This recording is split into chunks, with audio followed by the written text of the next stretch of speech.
Hello everyone, welcome to Anuj lifestyle. তো আজকের ব্লগটা হচ্ছে সরস্বতী পুজো উপলক্ষে।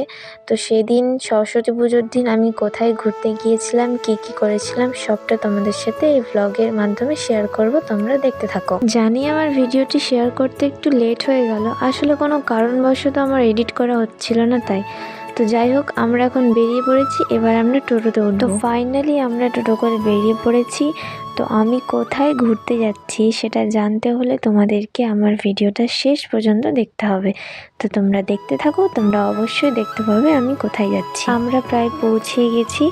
তো এবার টোটো থেকে নামবো, আর এটা হচ্ছে অমৃতি পার্ক। তোমরা বুঝতেই পারছো, যারা গেছো, যারা চেনো, তারা আশা করি বুঝে গেছো। তো ফাইনালি পার্কের ভেতরে ঢুকে গেছি, এখন যাব টিকিট কাটতে।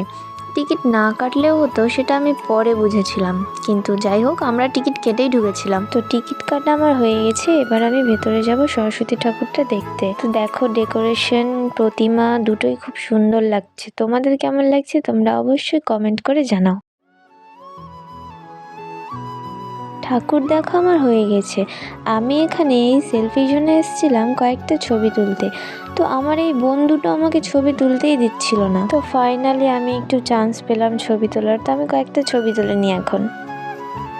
তো চলো এবার পার্কের মেন পয়েন্টে এন্ট্রি নেওয়া যাক। তোমাদেরকে আমি পুরো পার্কটা ঘুরিয়ে দেখাবো, তোমরা দেখতে থাকো। এই পার্কে অনেকগুলো অ্যানিমালসের স্ট্যাচু আছে। তো প্রথমেই তোমাদের দেখিয়ে দিই এই জিরাফটিকে। মনে হচ্ছে না যেন সত্যিকারের দাঁড়িয়ে রয়েছে? তো চলো এরপর দেখায় এই যে ঐরাবতটিকে। ওর মুখটা দেখে কেন জানি মনে হচ্ছে অনেক দুঃখে আছে, তাই না? এই যে দেখো, আবার এরা চলে এসেছে আমার আগে আগে দোলনাতে দুলতে। তো অবশেষে ওরা আমাকে একটু দয়া করে দোলনাতে দুলতে দিল। তো আমিও এখানে একটু দোলনাতে দুলে নিচ্ছি। আমার দোলনাতে দুলতে বেশ ভালোই লাগছিল। সব পার্কে কিন্তু বড়দের দোলনাতে দুলতে দেয় না, কিন্তু এখানে কিছু বলেনি।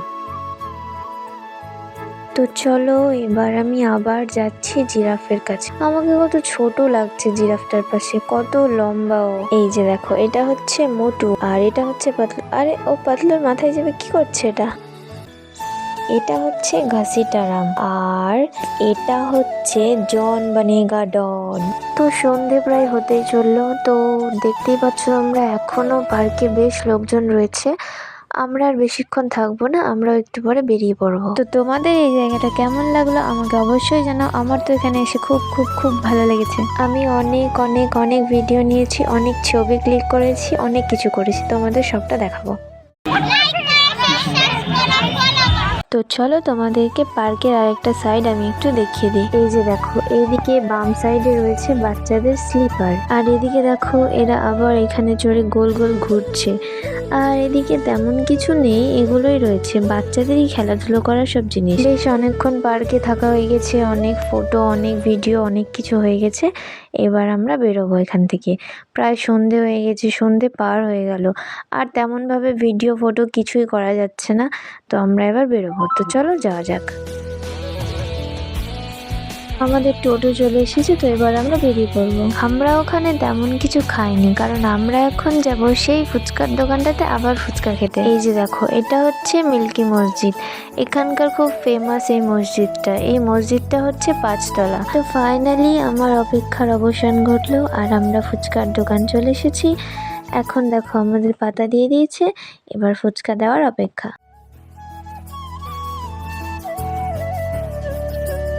তো অবশেষে আমার বাড়িতে ফুচকা দিয়ে দিয়েছে, আর আমি ফুচকাটা এবার খাবো। আর আমার ব্লগটা আজকের মতো এতটুকুই। আমি আর কোনো ভিডিও নিতে পারিনি। তো তোমাদের যদি আমার ব্লগটি ভালো লেগে থাকে তাহলে অবশ্যই আমার চ্যানেলটিকে সাবস্ক্রাইব করে আমার পাশে থাকো।